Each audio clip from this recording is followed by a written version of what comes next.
Hello and welcome to today's painting demonstration. I'm going to show you how to paint layers of redwood forest and rays of light coming through, and hopefully I'm going to be conveying the depth of the forest while still having a really strong central focal point to look at.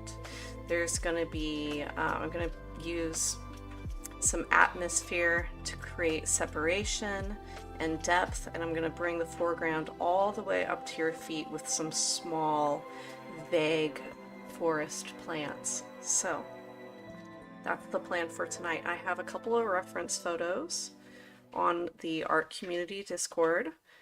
They are some layered redwood forest photos, and I'm going to be using that with some combined knowledge and some stylizing to accomplish what I'm doing today. Now, another thing that I would like to go over with you is the underpainting color. Now, I have been using quinacridone nickel azo gold for a while now, and using it in coordination with water to make some of it more gold, and then in the darker values letting it be its full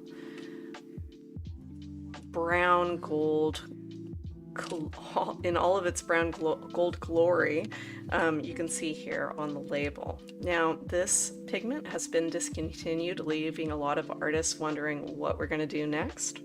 I decided to try out transparent yellow iron oxide, and this is the result I have on my test swatch. So, as you can see, this is our nickel auto gold, and this is the new color, transparent yellow iron oxide, and it's quite a bit different. But up here you see this band of color, this rectangle, is the transparent yellow iron oxide with a touch of cadmium red medium. So that is my plan, is to use this color here between these two. I'm going to be shifting. So I'm going to see what I can do. Other people have been buying a secondary fluid acrylic pigment and mixing it to get something incredibly similar, but I would like to keep my palette to 7 paints. We're going to see how it mixes to get our darkest value. There's going to be a lot of experimenting in this piece, so here's to hoping. And I will not be using the nickel also gold for this painting. So I'm going to start with that underpainting, and I am going to focus on the darkest values first. I'm not going to need to use my reference photo very much because this is an invented composition, so I'm going to be leaning on my thumbnail.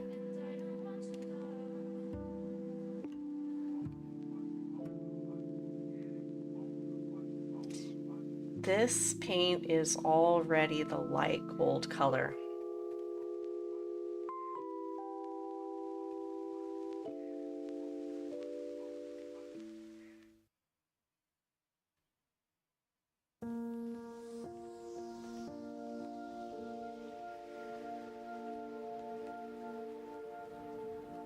I can see myself needing to use a lot more of it as a result. So far, that is my first observation.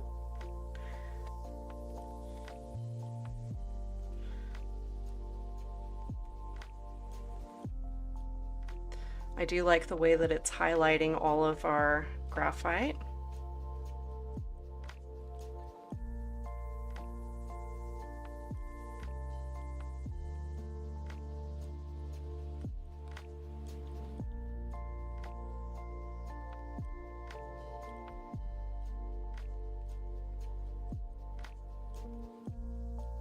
Definitely not going to be losing any detail to the underpainting color.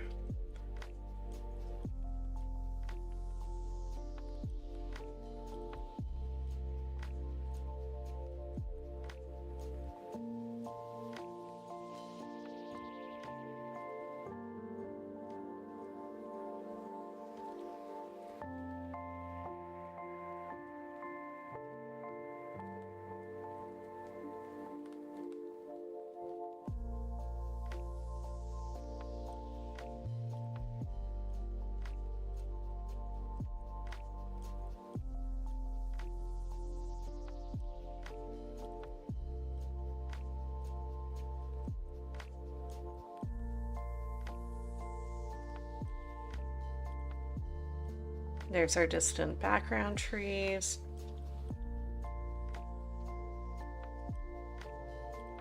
And that's pretty much the lightest color that we can get to it. It's not a far cry from what it is at full strength.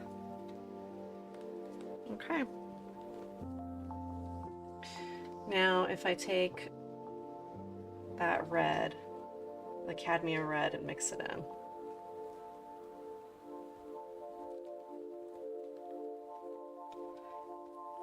So I'm not good at mixing this yet, so it's going to be very, very experimental.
Okay, that's what we're starting with. I'm going to put that brush aside and I'm going to switch to the flat brush. I'm also going to need to mix not a sky gradient. Sky is going to be pretty darn pale, the lightest pale blue. And that's going to be with the cerulean blue and titanium white. I'm just going to do something way lighter than what you see there. Just really, really faint. And then I'm gonna make some greens. I'm gonna mix a whole variety of greens, from pale greens with a decent amount of blue in them for those background trees, those distant background trees, to some stuff that has a lot of yellow and yellow-white for the areas of foliage that are getting hit by the sun.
So the darkest greens here are made with the ultramarine blue and the iron oxide, doing a dark medium and then the darkest value.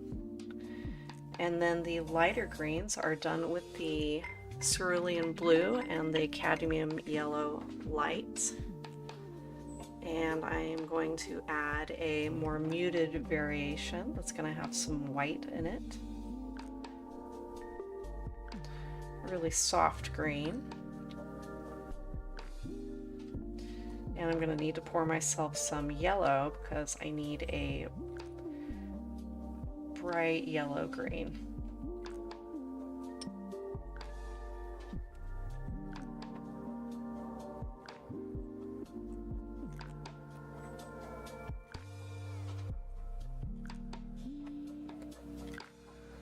The iron oxide is not a super strong pigment, so that's going to be something to note when using it if you choose to experiment with it, as I am right now.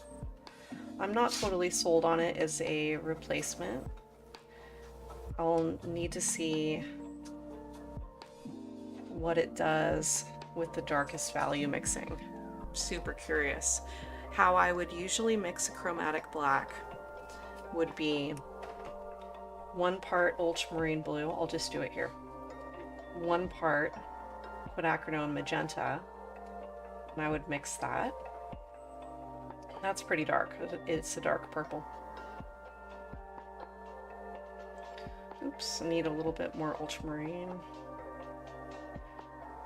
50-50, and then it would be just enough of the gold tone to make this black. Now, that wasn't a whole lot when I was using nickel azo gold, but with the iron oxide, let's see, it's a little bit brighter in value, which is concerning, but it's also transparent, so let's just see what we get.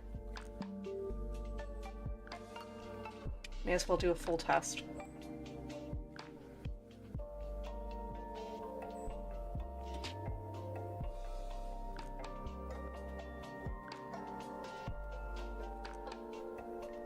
It's definitely taking more of the paint to do everything. But now I need to make a tint to see what we have there.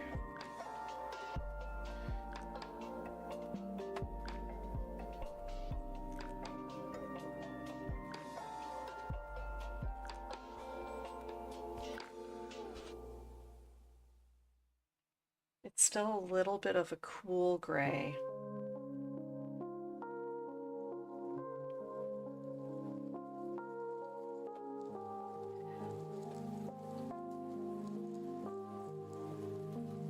Not bad though.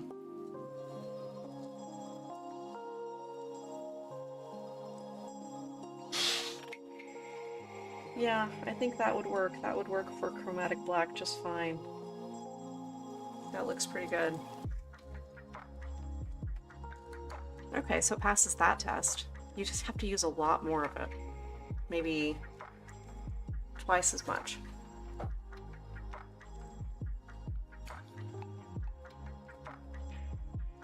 Okay, now I'm going to get into that sky.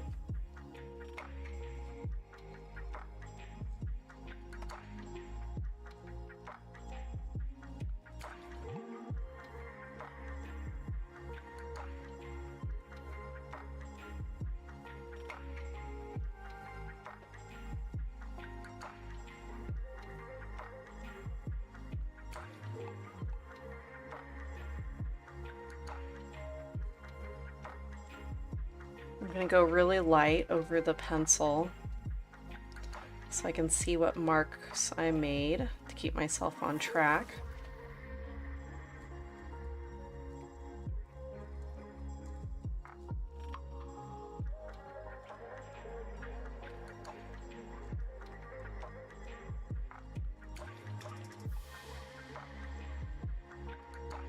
I will be coming back to layer this up.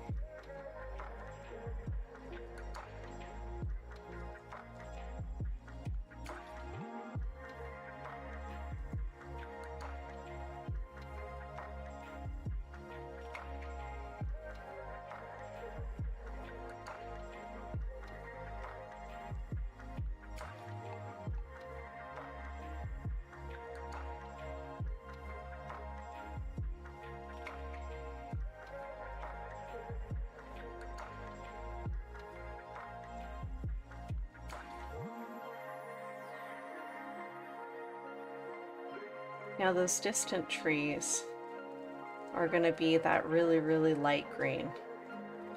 I'm going to put a touch more cerulean blue into it to set it back into the distance.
Okay, so I'm going back and forth and adding different slight shifting colors for the background.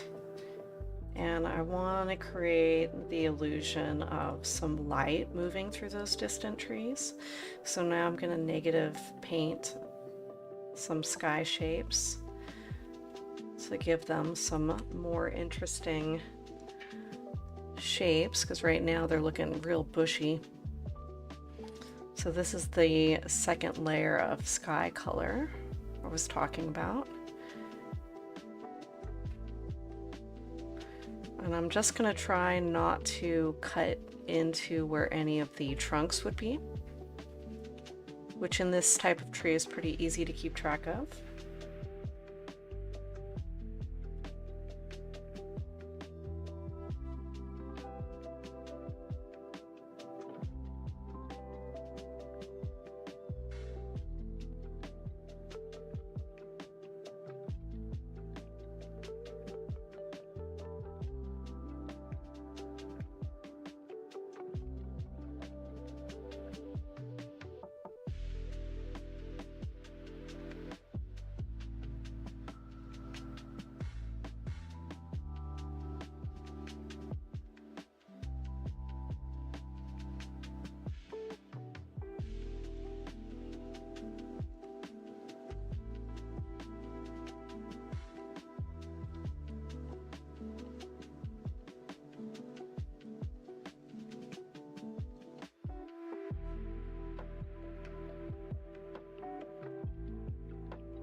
Okay, now I'm gonna work on, I think what it's gonna be is the area between these trees is gonna be next.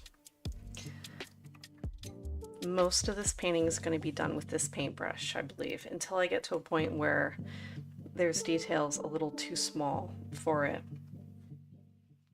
So this is the darker green tone that I'm using, and it's mixed with the iron oxide and the ultramarine blue.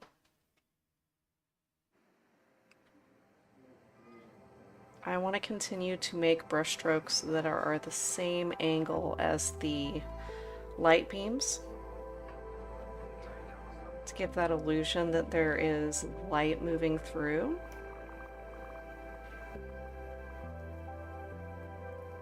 Branches would be coming down at a similar angle as well.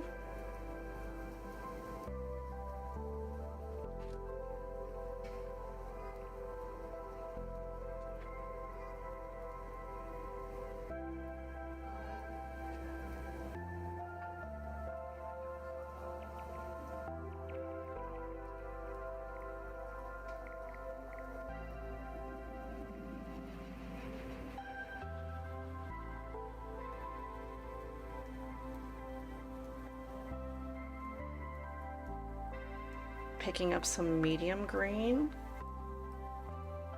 in between the dark green brush strokes, just to mix it up.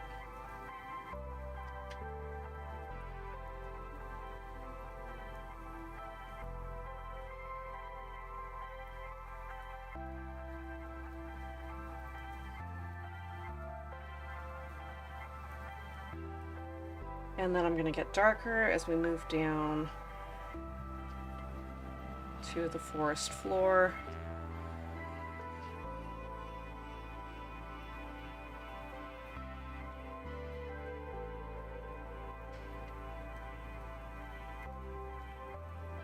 And I'm going to get my brush strokes a little bit bigger down here.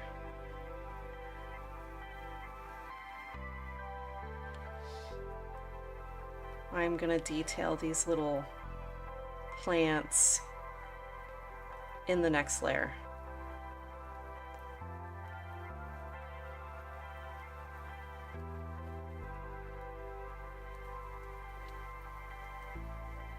Okay, now I'm going to do the same thing on the other side, except for the angle is going to be going up away from the tree, starting at the trunk and painting away.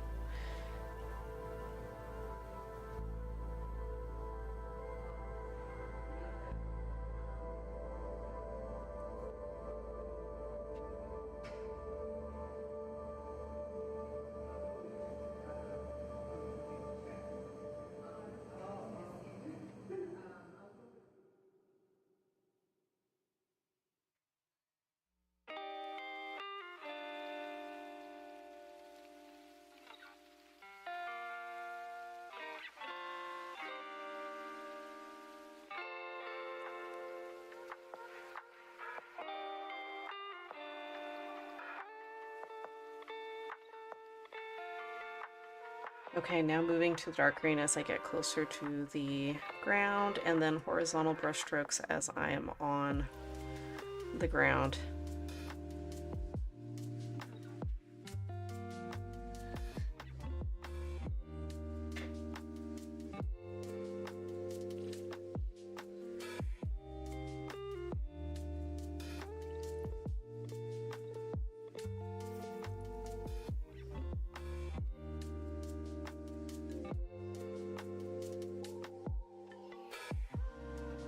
Now I'll do the area between these two trees here.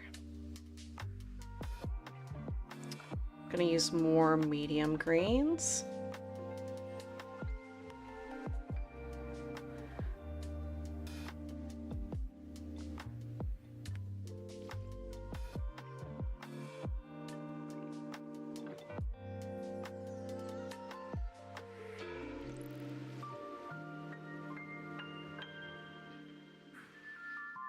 And then dark green on the lower half. It's going to need to show the foliage that's a little bit closer to us. It's not quite foreground. Well, I guess it's on a similar plane.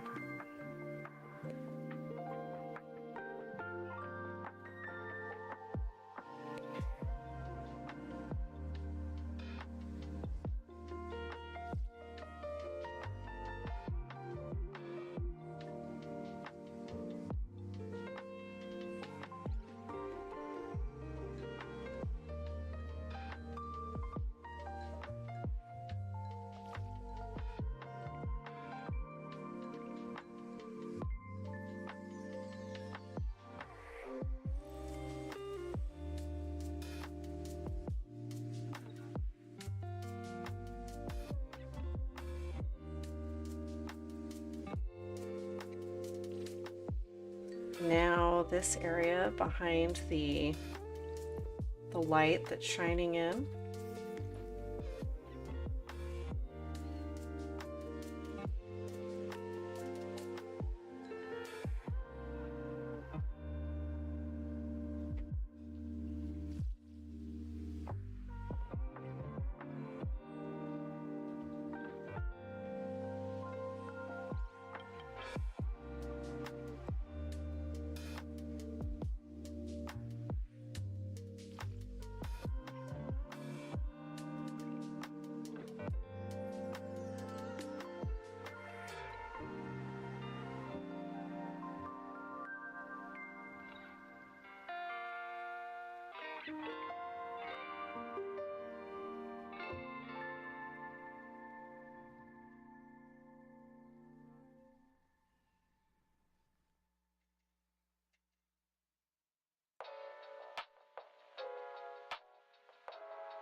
All right, the color is going to be behind the tree also. I think it's time to do some tree bark, which I have not mixed anything for this. I'm going to branch off the black color, add some magenta, and then also some cadmium red. Now that's going to be really, really rich. Adding some iron oxide to it.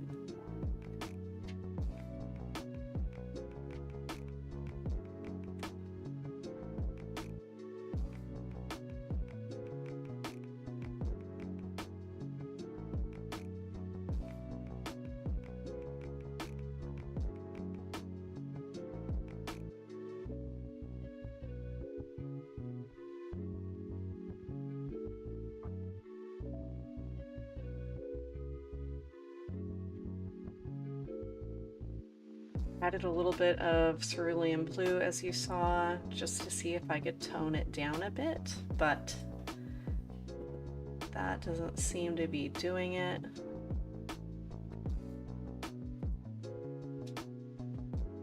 Now a little bit of the yellow should do what we need. That's going to be our lightest bark color, maybe a little touch of white where the sun hits the tree.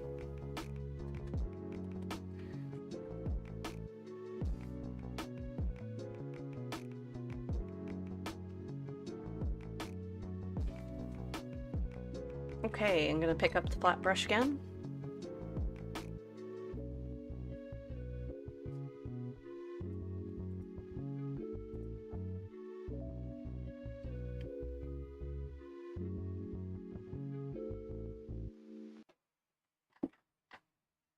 And I'm going to hit the dark sides of the trees first.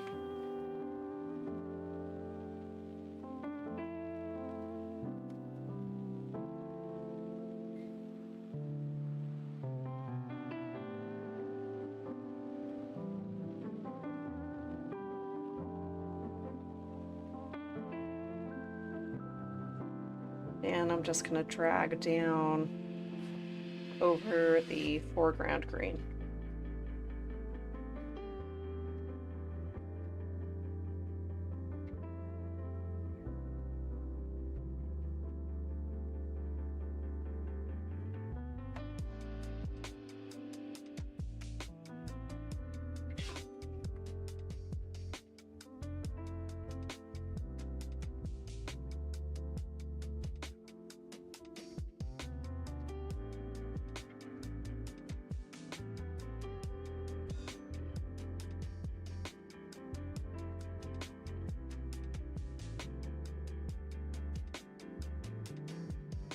This tree here is just going to be darker all the way around.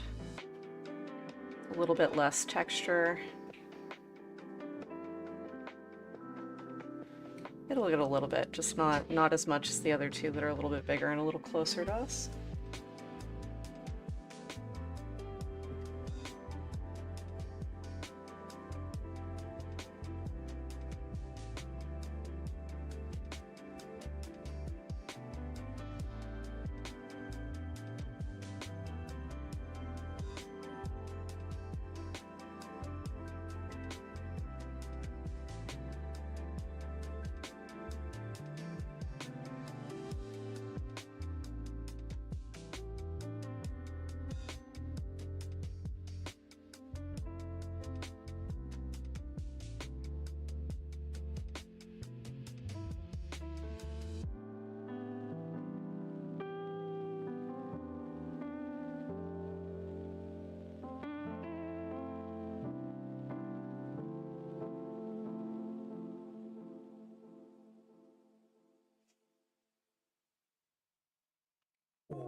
So the dirt is going to be a very similar color as the bark color because all of the trees drop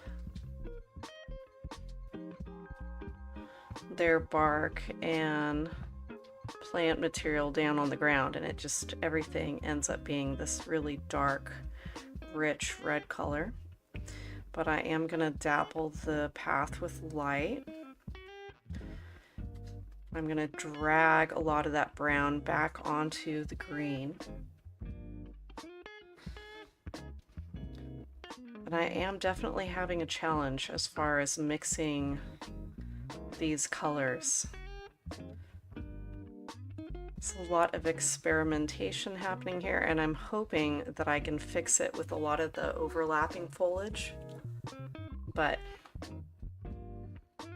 if it doesn't look easy, it's because I'm not having the easiest time. I am going to add some branches in between these green bands on the left side of the tree here. And then on the right side, I feel like that has a real stylish look to it.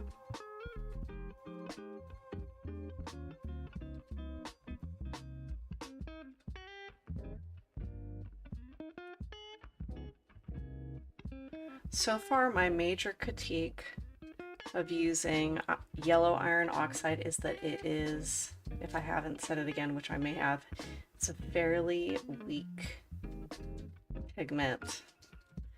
I might be trying something else soon too and do a full review.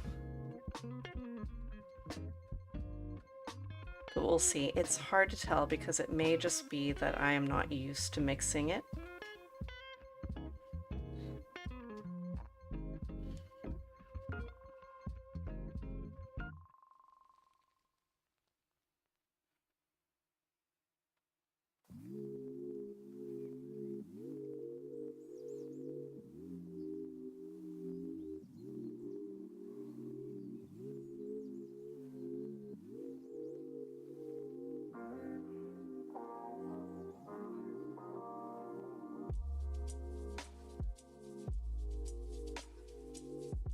There's some lighter color on the path. Now I'm adding some white, and I'm just gonna put spots down in the lighter areas.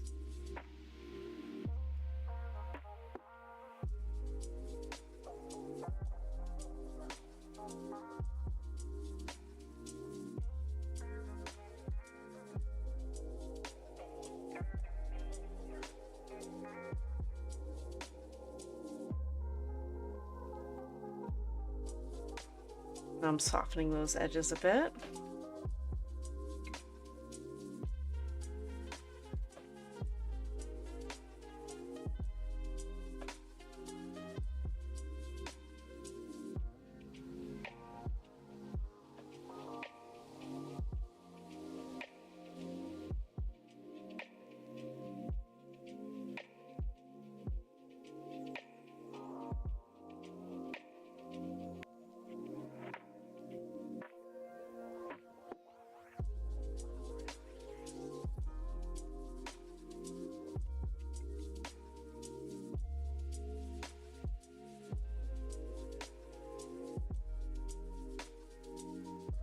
Okay, all this background color is going to need to be a light, soft, but a muted green.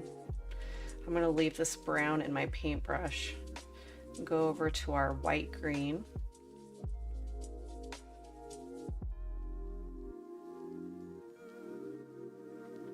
And try to get something really light and really muted.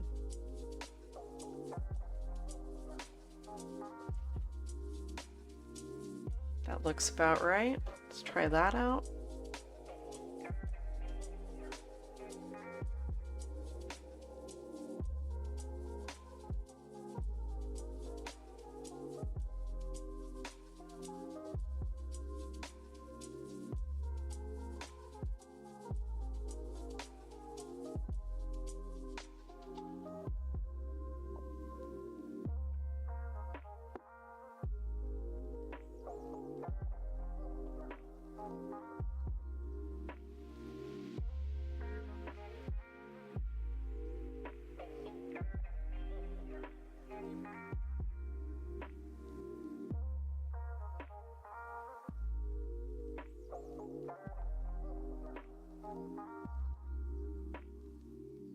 All right, that's one band. I'm gonna go a little bit lighter, one step lighter for the next.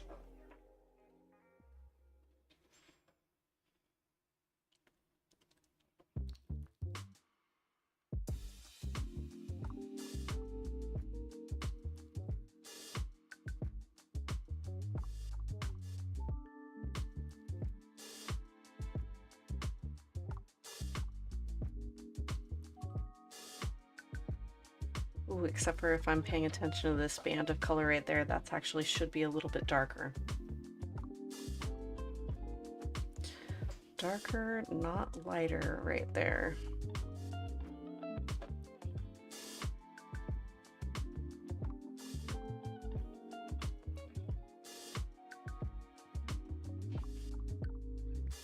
And then I can go lighter on the next one.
Okay, now I'm gonna need to dapple some light on that tree trunk.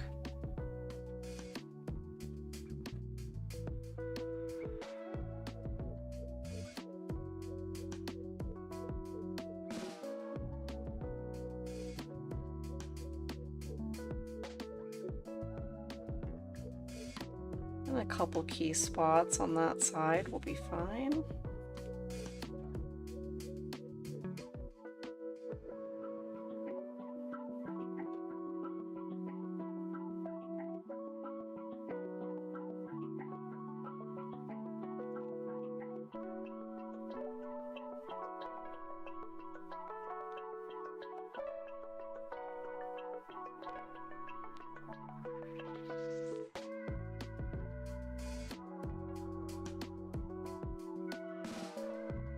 Okay, so now some lighter colored foliage, that'll be fun.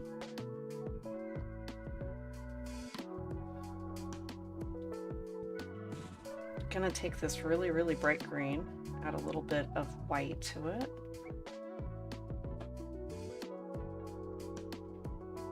And I'm gonna try not to overlap this tree, so I'm gonna paint up to the edge first.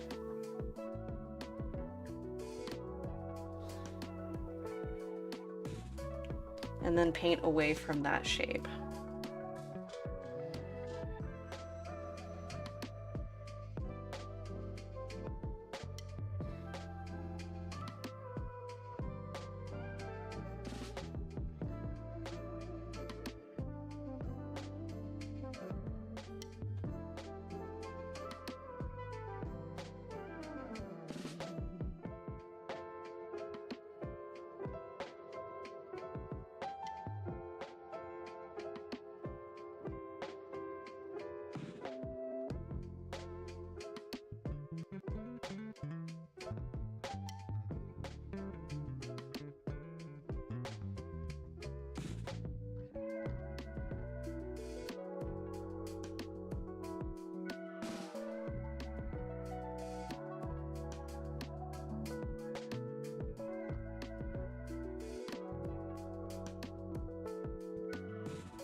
I'm using very specific brush strokes to try to accomplish a redwood tree needle shape, which is a little bit bizarre and unusual in comparison to other conifers.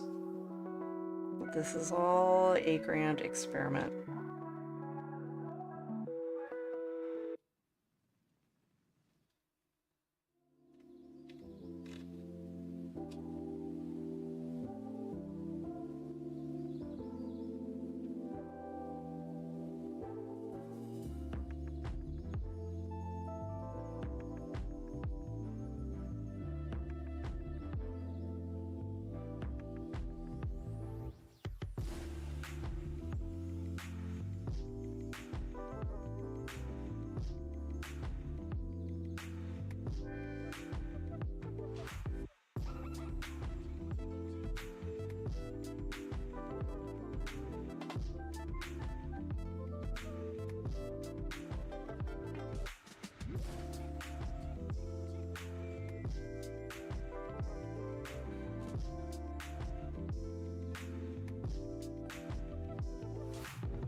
Doing a lot of overlapping here.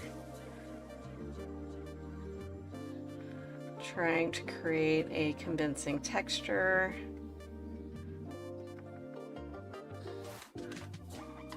And then I'm going to add more light foliage after this base is done.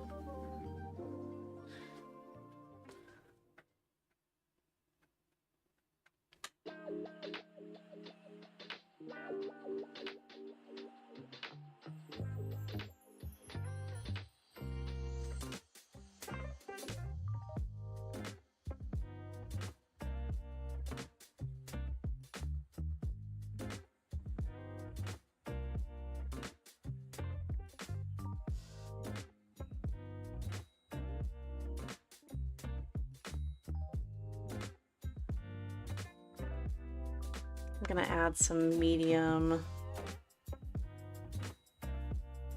grass type plants here, medium green that is.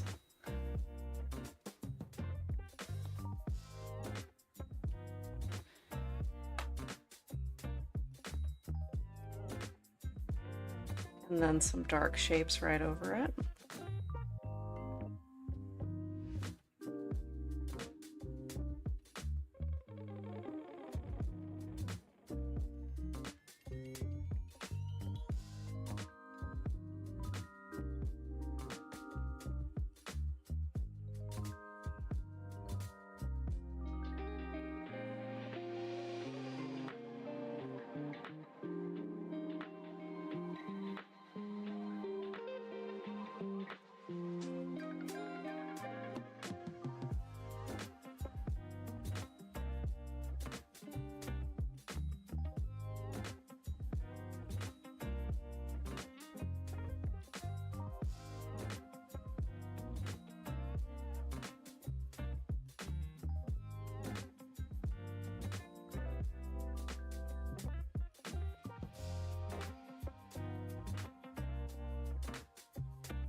These are going to be the little clover that are on the forest floor with these round shapes.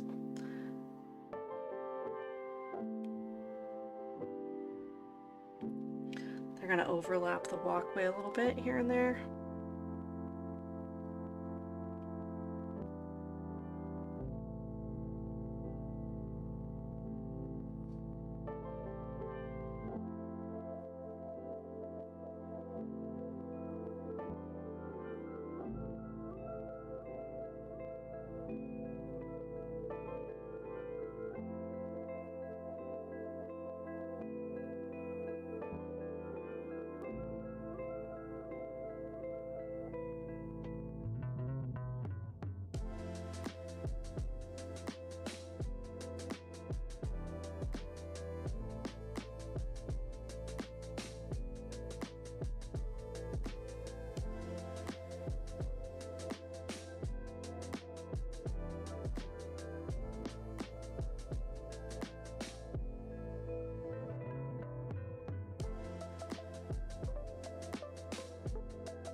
Starts to be a challenge at this point is creating some difference between the overlapping greens.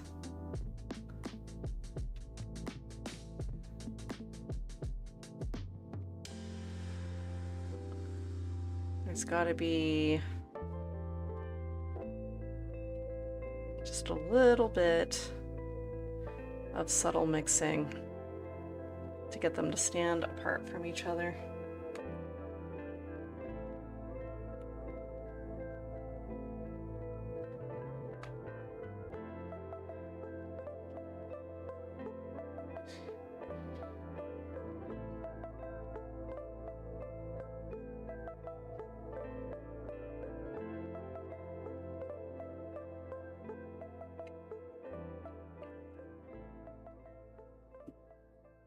All right, now another layer of bright green.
added a little bit of white to that again, and I'm just doing the edges.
I think I'm going to glaze a little bit of white around that sun ray, just to increase the diffusion around it. I'm going to add a lot of water to this white mixture and make sure that my brush is super clean.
use that same glaze in the background trees.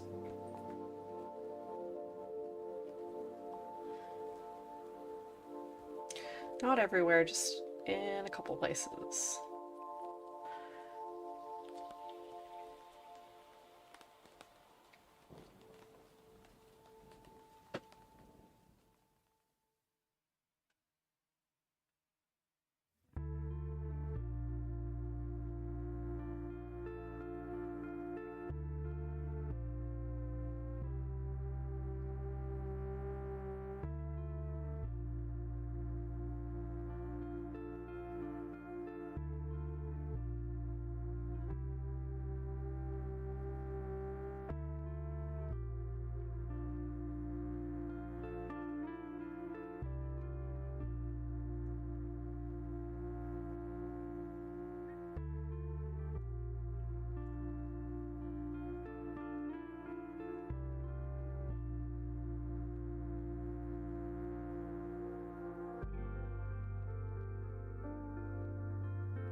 All right, thickening up those highlights again. And now I'm going to do a couple in the other plants. Just the ones that serve as kind of lead lines.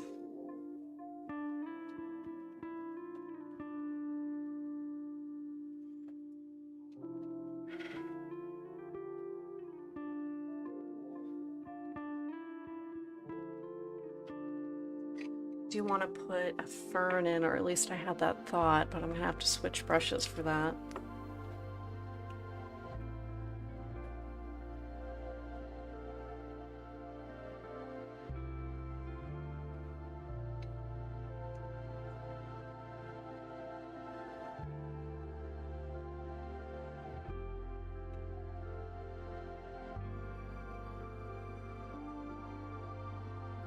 Should probably start with a medium green and then highlight some stuff.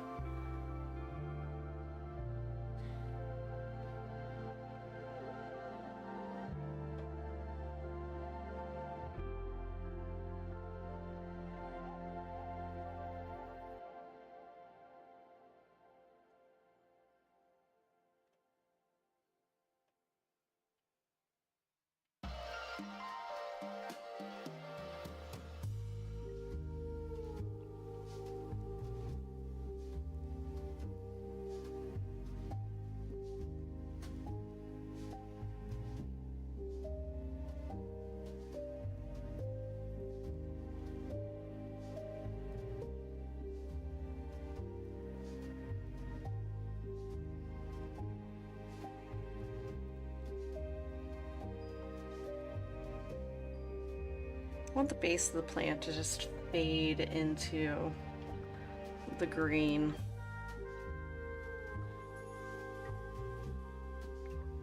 Just vague enough. Disappear into the forest floor.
Okay, so I'm gonna add a little bit more foliage that comes from this tree, comes down. I painted over those pencil lines before, but I am also gonna bring some limbs down from above as well.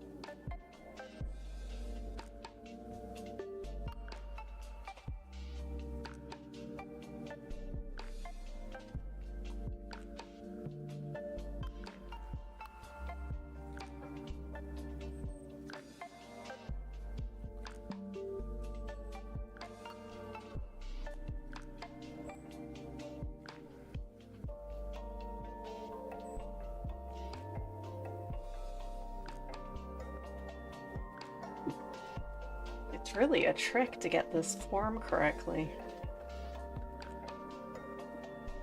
I'm gonna need a lot of practice at redwood trees if that's gonna be a goal. Pine trees from afar, no sweat, no big deal at all.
Okay, so now I feel like the overlapping foliage on the trees help them like set in the scene.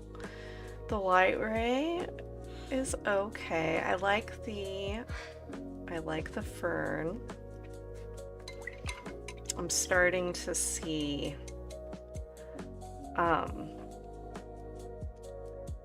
that I may not be ready for improvising on a redwood scene. That might be the case, but here's for trying.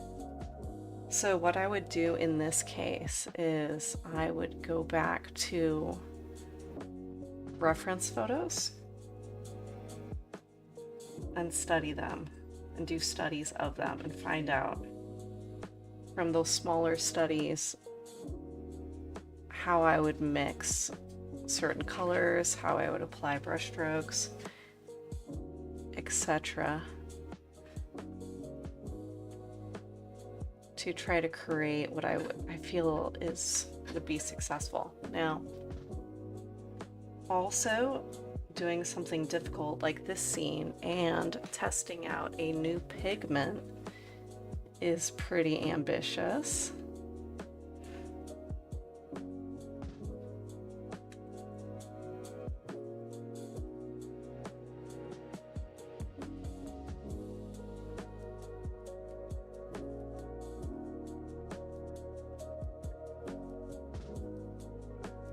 And then also switching from horizontal to vertical. So there's a lot of pressure on this one.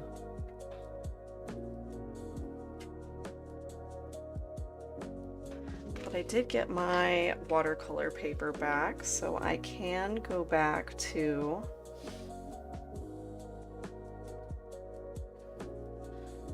the square paintings when I'm ready. But I have been enjoying these slightly bigger 6x8 paintings as well.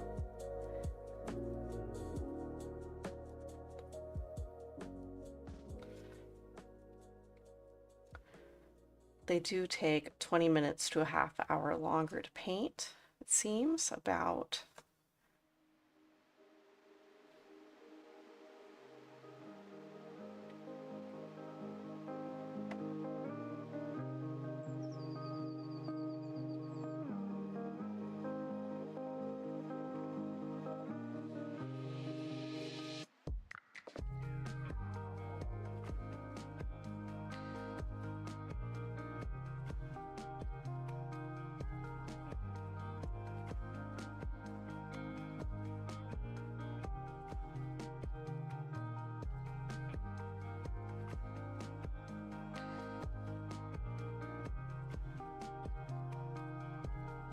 So adding some branches here to all of the various areas.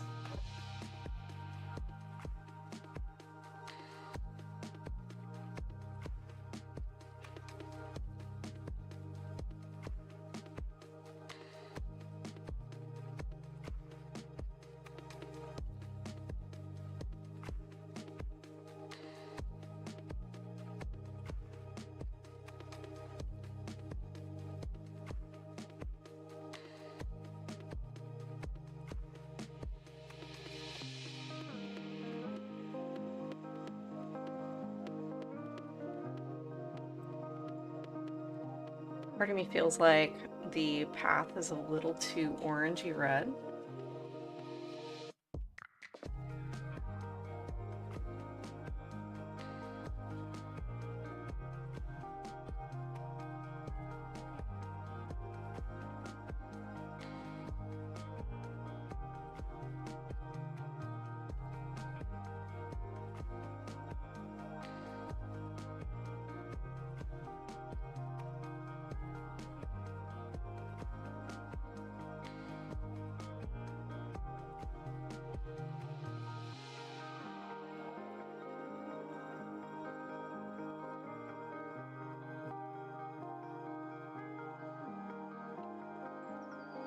Starting to have something here.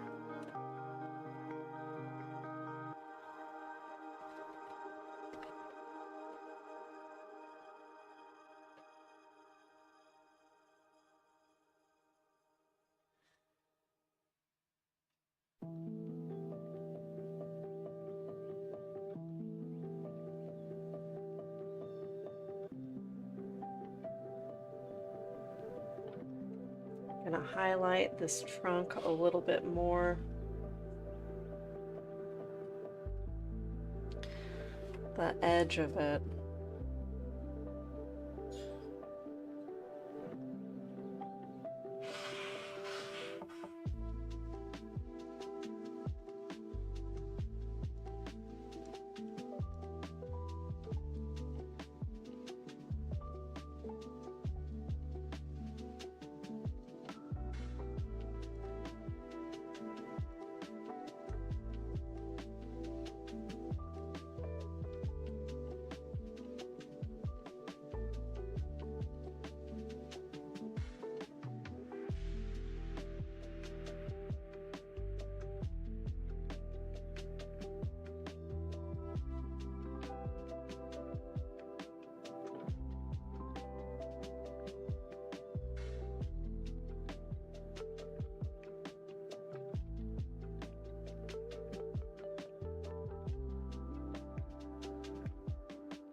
Okay, now I think one more go with the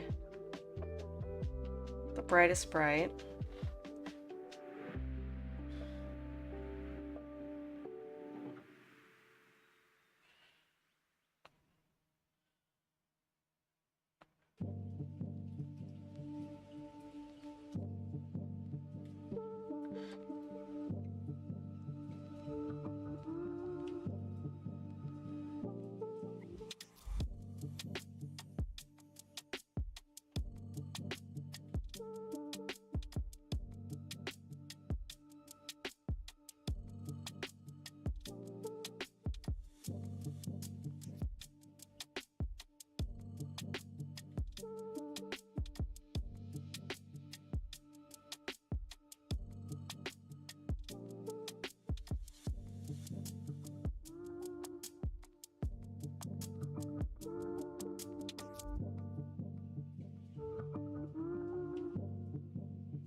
Okay, so there's things that I like about it. There's things that I think can be done better.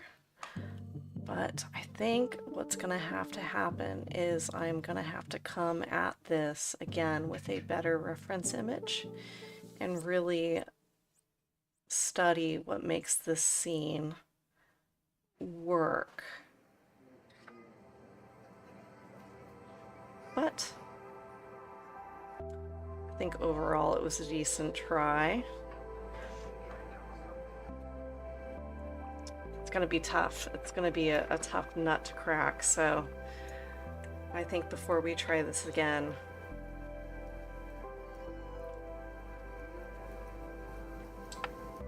there will be some other paintings in between. But I'll still peel it and I'll still reveal it and we'll still do all the other things. So, yeah. Hope you enjoyed this painting process video and seeing all of the little pitfalls that we fell into and what we tried to make work. And instead of continuing to hit this thing with different ideas, the reason why I like painting small is you can try something and learn and then move on and do better the next time. So that's what we're going to do with this one. I hope you enjoyed this painting process video, and until next time, happy painting.